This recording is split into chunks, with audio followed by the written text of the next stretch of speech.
Hey everyone, once again welcome to our channel friends TSC analytical chemistry, जिसमें हमने unit 1 start किया है qualitative and quantitative analysis aspect of analysis, जिसमें हमने पहले लेक्चर में देखा व्हाट इज एनालिटिकल केमिस्ट्री, उसके फंक्शंस के बारे में देखा। सेकंड लेक्चर में हमने देखा कि टाइप्स ऑफ एनालिसिस कितने होते हैं, क्वालिटेटिव और क्वांटिटेटिव।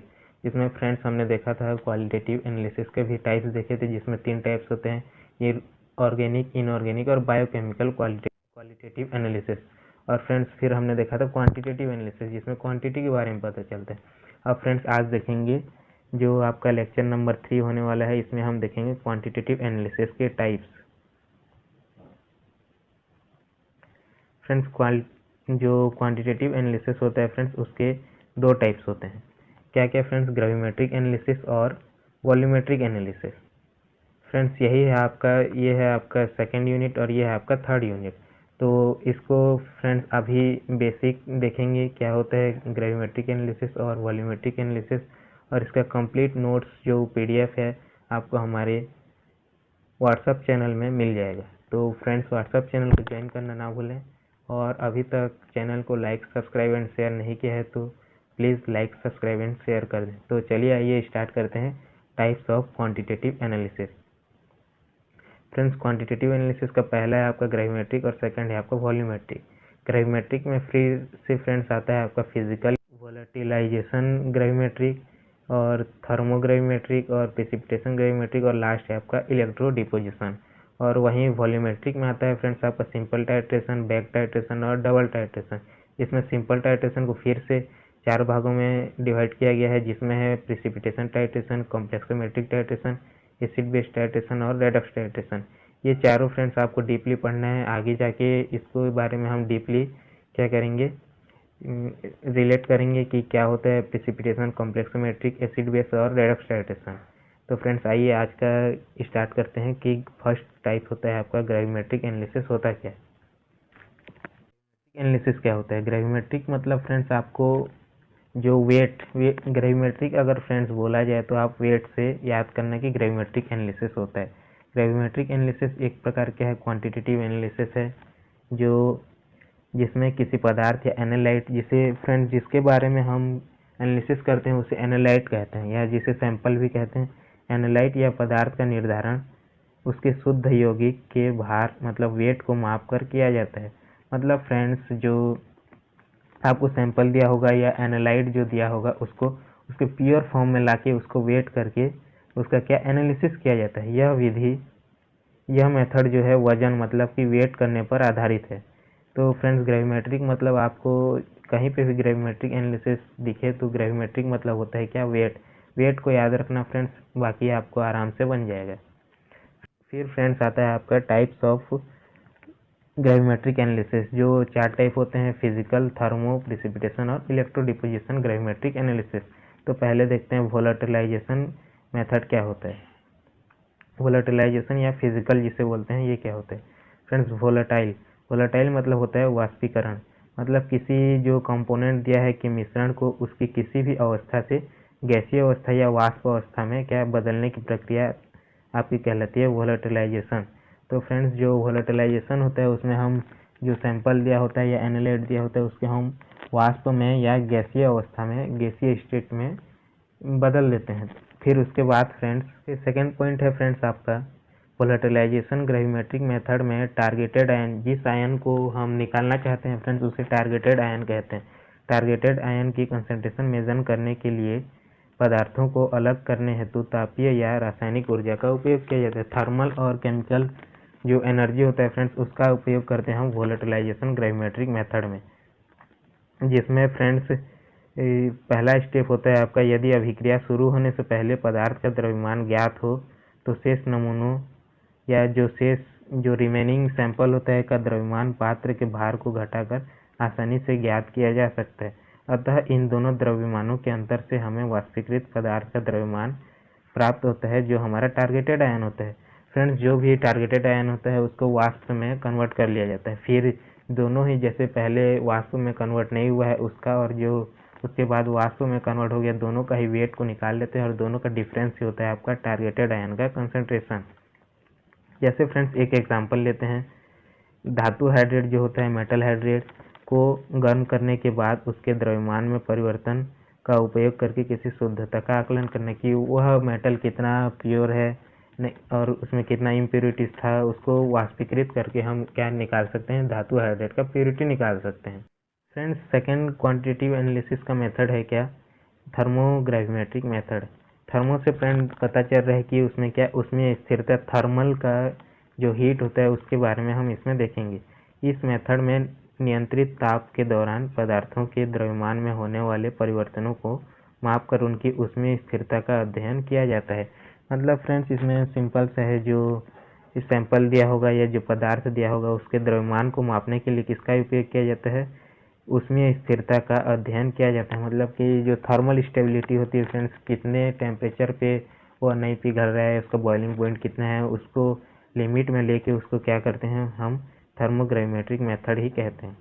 जैसे एग्जांपल में फ्रेंड्स आपका आता है पॉलीएथिलीन टेरिफ्थिलेट, जिसे कि पीईटी कहते हैं, जैसे बहुलक पदार्थ की तापीय स्थिरता का निर्धारण, जो इसका थर्मल स्टेबिलिटी फ्रेंड्स निकालते हैं और उसी से हमें इसका एनालिसिस करना होता है। अब थर्ड पॉइंट या थर्ड पार्ट है फ्रेंड आपका प्रेसिपिटेशन टाइट्रेशन। प्रेसिपिटेशन टाइट्रेशन में क्या होता है फ्रेंड्स, इस विधि में विलियन से टारगेट आयन, जो जिस भी सैंपल दिया होगा उसमें से जो भी आयन निकालना है उसको टारगेट आयन कहते हैं, प्राप्त करने के लिए अवक्षेपण अभिक्रिया का उपयोग करते हैं। जैसे अवक्षेपण अभिक्रिया फ्रेंड्स प्रेसिपिटेशन रिएक्शन, आगे जाके प्रेसिपिटेशन रिएक्शन जब पढ़ेंगे तो उसमें एक पीपीटी जमता है फ्रेंड्स, और उसमें एक प्रेसिपिटेटिंग रिएजेंट मिलाया जाता है जिससे वो पीपीटी आसानी से जमता है, तो उसी को कहते हैं प्रेसिपिटेशन रिएक्शन। अब फ्रेंड्स इसमें आता है अवक्षेपण, जो पीपीटी होता है को पीपीटी बनने के लिए प्रेरित, मतलब कि उसको कैटालाइज की तरह क्या एक उसमें क्या मिलाया जाता है, एक प्रेसिपिटेटिंग एजेंट जिसे कि अवक्षेपण कारक बोलते हैं, वो मिलाया जाता है। अब थर्ड पॉइंट फ्रेंड्स, इसका अवक्षेप का उपयोग करके विलयन में टारगेटेड आयन की सांद्रता की गणना की जा सकती है। जैसे जो पीपीटी बना फ्रेंड्स, उसी से हम जो सैंपल या सब्सटेंस से जो टारगेट आयन निकाल सकते हैं, जो निकालना होता है उसको वेट करके फिर जो पीपीटी को वेट करके उसके बारे में हम एनालिसिस करते हैं, जो कि होता है हमारा प्रेसिपिटेटिंग ग्रेविमेट्रिक मेथड। और फ्रेंड्स एक एग्जांपल देखते हैं, जैसे जल का नमूना, वाटर सैंपल में क्या निलंबित ठोस कण जैसे सस्पेंडेड मॉलिक्यूल्स होते हैं, उसको किसमें हम निकालते हैं, प्रेसिपिटेशन ग्रेविमेट्रिक मेथड से हम उसको निकालते हैं। अब फ्रेंड्स आपका चौथा टाइप्स होता है इलेक्ट्रो डिपोजिशन या इलेक्ट्रोग्रेविमेट्रिक मेथड। इस मेथड में फ्रेंड्स हम क्या करते हैं, इलेक्ट्रोकेमिकल सेल लेते हैं। जैसे आपने पढ़ा होगा 12th में इलेक्ट्रोकेमिकल सेल था जिसमें 2 बीकर थे, 2 रॉड थे, एनोड और कैथोड। उसी प्रकार ये भी होता है फ्रेंड्स इलेक्ट्रोग्रेविमेट्रिक मेथड। इसमें क्या करते हैं फ्रेंड्स, इलेक्ट्रोकेमिकल सेल का उपयोग इलेक्ट्रोड सतह पर धातु आयन के जमाव को माप कर विलयन में धातु आयन की मात्रा का मात्रात्मक निर्धारण, मतलब कि क्वांटिटेटिव एनालिसिस के लिए किया जाता है। यहाँ पे फ्रेंड्स जो इलेक्ट्रोकेमिकल सेल का उपयोग करते हैं और उसमें 2 इलेक्ट्रोड देते हैं, जिससे हम धातु आयन जो मेटल आयन होता है उसके जमाव को क्या ऑब्जर्व करके उससे हम सॉल्यूशन में धातु आयन की मात्रा या क्वांटिटी के बारे में आइडेंटिफिकेशन करते हैं। यहाँ एक निष्क्रिय धातु इलेक्ट्रोड की सहायता से टारगेट धातु आयन युक्त विलयन में विद्युत धारा प्रवाहित की जाती है। जैसे एक कोई अनरिएक्टिव इलेक्ट्रोड लेते हैं फ्रेंड्स, उसमें से क्या टारगेट धातु आयन प्राप्त करने के लिए उसमें से इलेक्ट्रिक करंट क्या पास करते हैं उस विलयन से। फ्रेंड्स इसमें क्या होता है, इससे विलयन में धातु आयन कम हो जाते हैं और इलेक्ट्रोड सतह पर एक ठोस धातु जमा हो सकता है या जमा हो जाती है। फ्रेंड्स इससे होता यूँ है कि जो विलयन में है जो धातु प्रेजेंट होता है उसकी आयन जो है कम हो जाती है, और जो अनरिएक्टिव जो हम इलेक्ट्रोड लिए थे उसकी सतह में ये धातु क्या हो जाते हैं, आके जम जाते हैं। अब फ्रेंड्स लास्ट पॉइंट है आपका, फिर इस जमाव को धोया जाता है, सुखाया जाता है और तौला जाता है ताकि विलयन में धातु आयनों की मात्रा निर्धारित की जा सके। फिर फ्रेंड्स जो हमें पीपीटी के रूप में प्रेजेंट होता है उस इलेक्ट्रोड में, उसमें हम क्या करते हैं कि उसको अच्छे से धो लेते हैं, वॉश कर लेते हैं, फिर उसको ड्राई कर लेते हैं, उसके बाद उसे वेट किया जाता है और यहीं से आपका निकाला जाता है कंसंट्रेशन ऑफ आयन, या फिर जो बोल सकते हैं कि ये आपका होता है इलेक्ट्रोग्रेविमेट्रिक मेथड। और एग्जांपल में देखते हैं फ्रेंड्स, जैसे कि कॉपर आयन की सांद्रता का निर्धारण करना। जैसे कॉपर आयन निकाल रहे हैं फ्रेंड्स किसी सॉल्यूशन में, तो इस मेथड का उपयोग करेंगे, जिससे उसका एग्जैक्ट कंसंट्रेशन हमें पता चल जाता है। अब फ्रेंड्स क्वांटिटेटिव एनालिसिस का सेकंड टाइप है आपका वॉल्यूमेट्रिक एनालिसिस, जिसे आयतनात्मक विश्लेषण वॉल्यूमेट्रिक एनालिसिस को आयतनात्मक विश्लेषण भी कहते हैं, जिसमें वॉल्यूमेट्रिक एनालिसिस एक प्रकार का क्या है, क्वांटिटेटिव एनालिटिकल मेथड है, जिसमें ज्ञात सांद्रता वाले विलयन, जिसे टाइट्रेंट कहते हैं, जिसका कंसंट्रेशन हमें पता होता है उसे टाइट्रेंट कहते हैं, का आयतन प्रयोग करके अज्ञात विलयन, जिसे एनालाइट कहते हैं, उसकी कंसंट्रेशन का निर्धारण करते हैं। फ्रेंड्स वॉल्यूमेट्रिक एनालिसिस को आप टाइट्रेशन से समझ सकते हैं। जैसे टाइट्रेशन में होता है जो है कि एक नॉन कंसंट्रेशन वाला सॉल्यूशन लेते हैं और एक अननोन कंसंट्रेशन वाला सॉल्यूशन लेते हैं। जो नॉन कंसंट्रेशन वाला होता है फ्रेंड्स उसे हम कहते हैं टाइट्रेंट, और जो अननोन कंसंट्रेशन होता है उसे फ्रेंड्स हम कहते हैं एनालाइट। तो अननोन कंसंट्रेशन का कंसंट्रेशन निकालते हैं किससे, नॉन कंसंट्रेशन वाले सॉल्यूशन के हेल्प से। यह मुख्यतः टाइट्रेशन विधियों पर आधारित होता है। इजी वे में इसको अगर हम कहें तो फ्रेंड्स यह किसी विलयन में उपस्थित पदार्थ की मात्रा का निर्धारण आयतन माप कर करता है। यह ज्ञात सांद्रता वाले विलयन का उपयोग करके अज्ञात सांद्रता वाले विलयन का पता लगाता है। वही है फ्रेंड्स जो मैंने आपको अभी समझाया था कि जो ज्ञात सांद्रता है उसके हेल्प से अज्ञात सांद्रता वाले विलयन का कंसंट्रेशन निकालना। अब फ्रेंड्स देखते हैं कि जो वॉल्यूमेट्रिक एनालिसिस है वो कितने टाइप के होते हैं, वो देखते हैं फ्रेंड्स। सिंपल टाइट्रेशन क्या होता है।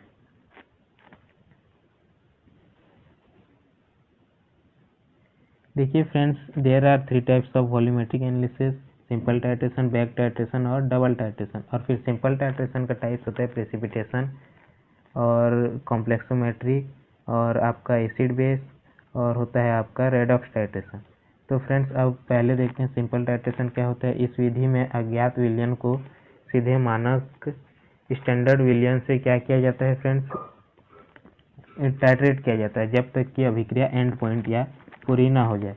मतलब फ्रेंड्स इसमें सिंपल सा है कि जो अननोन सॉल्यूशन होता है उसको नॉन सॉल्यूशन से टाइट्रेट किया जाता है जब तक कि हमें एंड पॉइंट प्राप्त नहीं होता। एंड पॉइंट फ्रेंड आपका जहाँ पे कलर चेंज होता है उसको हम एंड पॉइंट कहते हैं। साफ कलर चेंज जिस पॉइंट पे फ्रेंड्स होता है टाइट्रेशन में उसे हम एंड पॉइंट कहते हैं। अब फ्रेंड्स इसमें आता है आपका अभिक्रिया की समाप्ति को दिखाने के लिए इंडिकेटर का प्रयोग किया जाता है। इंडिकेटर का जैसे हम प्रयोग करते हैं तो फ्रेंड्स वो कलर चेंज शो करता है, उसी को हम कहते हैं इंडिकेटर, और वहीं से हमें एंड पॉइंट का डिटर्मिनेशन करना होता है। अब फ्रेंड्स आगे जाके हम इंडिकेटर को भी कम्प्लीटली देखेंगे कि इंडिकेटर 3 टाइप से होते हैं, सेल्फ इंडिकेटर, एक्सटर्नल और इंटरनल इंडिकेटर। तो अभी फ्रेंड्स हमें देखना है वॉल्यूमेट्रिक एनालिसिस और टाइप्स ऑफ वॉल्यूमेट्रिक एनालिसिस, जिसमें हमने पहले देखा सिंपल टाइट्रेशन, और सिंपल टाइट्रेशन के भी कई सारे टाइप्स हैं फ्रेंड्स, जैसे acid base titration, precipitation titration, complexometric और रेडॉक्स टाइट्रेशन। तो पहले देखते हैं एसिड बेस टाइट्रेशन का। अभी फ्रेंड्स बेसिक नॉलेज ही लेंगे, उसके बाद जब आगे जाएंगे तो हम इसका कंप्लीट जो थ्योरी होता है एसिड बेस टाइट्रेशन और बाकी सारे टाइट्रेशन का हम देखेंगे। सिंपल टाइट्रेशन का एग्जांपल कह सकते हैं फ्रेंड्स, या टाइप्स भी इसको कहते हैं। टाइप्स में फ्रेंड्स जैसे होता है, फर्स्ट है आपका acid base titration. Acid base titration में क्या होता है फ्रेंड्स, जो न्यूट्रलाइजेशन रिएक्शन पे ये बेस्ड होता है। इसमें रिएजेंट के रूप में मेनली फिनोप्थेलिन या मेथिल ऑरेंज का यूज़ करते हैं। और एग्जांपल है जैसे फ्रेंड्स HCl का NaOH से टाइट्रेशन, ये कॉमन टाइट्रेशन है फ्रेंड्स, जिसमें हम HCl का टाइट्रेशन करते हैं स्टैंडर्ड NaOH सॉल्यूशन से। अब फ्रेंड्स आपका आता है रेडॉक्स टाइट्रेशन। जो रेडॉक्स टाइट्रेशन है फ्रेंड्स, ये ऑक्सीडेशन और रिडक्शन रिएक्शन पर बेस्ड होता है। इसमें रिएजेंट के रूप में पोटेशियम परमैंगनेट या K2Cr2O7, पोटेशियम डाइक्रोमेट या आयोडीन सॉल्यूशन का यूज़ करते हैं। एग्जाम्पल के लिए फ्रेंड्स Fe2+ आयन का KMnO4 से टाइट्रेशन। सिंपल टाइट्रेशन का थर्ड पॉइंट है फ्रेंड्स, या थर्ड टाइप है कॉम्प्लेक्सोमेट्रिक टाइट्रेशन। कॉम्प्लेक्सोमेट्रिक से ही क्लियर है फ्रेंड्स कि यहाँ पे कॉम्प्लेक्स मेटल का फॉर्मेशन होगा, जिससे कॉम्प्लेक्स कंपाउंड बनने पर आधारित होता है। ये रिएजेंट में EDTA, जिसे एथिलीन डाई एमीन टेट्राएसिटिक एसिड कहते हैं, उसका यूज़ करते हैं रिएजेंट के रूप में। एग्जाम्पल के लिए EDTA द्वारा पानी की कठोरता, जो हार्डनेस ऑफ वाटर सैंपल होता है, हम EDTA द्वारा क्या करते हैं, डिटर्मिनेशन करते हैं। अब डी है फ्रेंड्स आपका प्रेसिपिटेशन टाइट्रेशन, अवक्षेप बनने पर आधारित, मतलब PPT बनने पर आधारित होता है। इंडिकेटर है मोहर्स मेथड या वोल्हार्ड मेथड, इसको भी फ्रेंड्स आगे जाके डीपली पढ़ेंगे। प्रेसिपिटेशन टाइट्रेशन में मोहर्स मेथड क्या होता है और वोल्हार्ड मेथड क्या होता है, इसको आगे जाके डीपली पढ़ेंगे। जैसे एग्जांपल में इसका एक अभी देख लेते हैं। सिल्वर नाइट्रेट विलयन द्वारा AgCl माइनस आयन की मात्रा का निर्धारण। जो फ्रेंड्स सिल्वर नाइट्रेट सॉल्यूशन होता है स्टैंडर्ड सॉल्यूशन, उससे हम किसी भी कंपाउंड में प्रेजेंट क्लोरीन आयन का क्या कंसंट्रेशन निकालते हैं। यह आपका प्रेसिपिटेशन टाइट्रेशन, जिसमें AgCl पीपीटी जमता है फ्रेंड्स, फिर उस AgCl को लेके उसमें से Cl माइनस को अलग किया जाता है। अब फ्रेंड्स वॉल्यूमेट्रिक एनालिसिस का सेकेंड टाइप है आपका बैक टाइट्रेशन। बैक टाइट्रेशन में यह होता है कि फ्रेंड्स इसका प्रयोग तब किया जाता है जब सीधी टाइट्रेशन या जिसे सिंपल टाइट्रेशन कहते हैं वो पॉसिबल नहीं होता है, तभी हमें बैक टाइट्रेशन। ऐसा तभी होता है जब फ्रेंड्स जो रिएक्शन होता है वो बहुत स्लो होता है या फिर जो उपयुक्त इंडिकेटर होता है, जैसे कई बार इंडिकेटर भी लैब में क्या प्रेजेंट नहीं होते हैं, तो उसके लिए हम इसका उपयोग करते हैं। या फिर विलयन जो है अघुलनशील होता है, तब हम बैक टाइट्रेशन का यूज़ करते हैं। इसका फ्रेंड्स दो प्रोसेस है, दो स्टेप्स हैं जिससे हम बैक टाइट्रेशन कर सकते हैं। फर्स्ट स्टेप में फ्रेंड जो अननोन सॉल्यूशन होता है उसकी मानक अभिकर्मक, मतलब कोई भी एक स्टैंडर्ड रिएजेंट लेते हैं, उसकी ज्ञात अधिक मात्रा डाली जाती है किसमें, अननोन सॉल्यूशन में। फिर जो बची हुई जो अभिक्रिया नहीं की होती है अतिरिक्त अभिकर्मक को दूसरे मानक विलयन से टाइट्रेट किया जाता है। मतलब पहले फ्रेंड्स एक स्टैंडर्ड रिएजेंट लेते हैं या स्टैंडर्ड सॉल्यूशन लेते हैं, उसको अननोन सॉल्यूशन से टाइट्रेट करते हैं, फिर जो बचा हुआ स्टैंडर्ड सॉल्यूशन होता है उसको फिर और एक स्टैंडर्ड सॉल्यूशन से टाइट्रेट किया जाता है। जैसे फ्रेंड्स एग्जांपल में देखते हैं, चुना पत्थर में CaCO3 जिसे कि लाइमस्टोन कहते हैं की मात्रा ज्ञात करना। जैसे फ्रेंड्स चुना पत्थर लाइमस्टोन में कैल्शियम कार्बोनेट का कंसंट्रेशन निकालना, तो उसके लिए क्या करते हैं फ्रेंड्स, कैल्शियम कार्बोनेट जो होता है उसको HCl से टाइट्रेट करते हैं, फिर जिससे हमें CaCl2 CO2 और H2O मिलता है। फिर इसमें फ्रेंड्स क्या HCl अभी भी बचा होता है, क्योंकि ये हमारा स्टैंडर्ड रिएजेंट है या स्टैंडर्ड सॉल्यूशन है। जो अधिक बचा HCl होता है बाद में उसे NaOH से बैक टाइट्रेट करते हैं, तो ये आपका बैक टाइट्रेशन का प्रोसेस। अब फ्रेंड्स आपका लास्ट वॉल्यूमेट्रिक एनालिसिस का टाइप्स है आपका डबल टाइट्रेशन।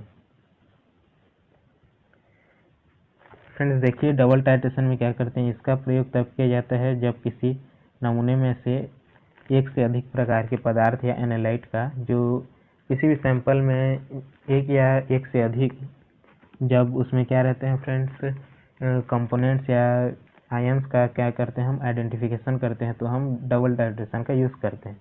इसमें दो अलग अलग टाइट्रेशन किए जाते हैं अलग अलग इंडिकेटर का प्रयोग करके। इसमें दो बार टाइट्रेशन किया जाता है दो अलग इंडिकेटर का प्रयोग करके। इंडिकेटर वो होता है जो फ्रेंड्स एंड पॉइंट को डिटरमाइन करता है। अब फ्रेंड्स इसके एग्जांपल में देखते हैं, सोडियम कार्बोनेट व NaHCO3 के मिश्रण का HCl से टाइट्रेशन।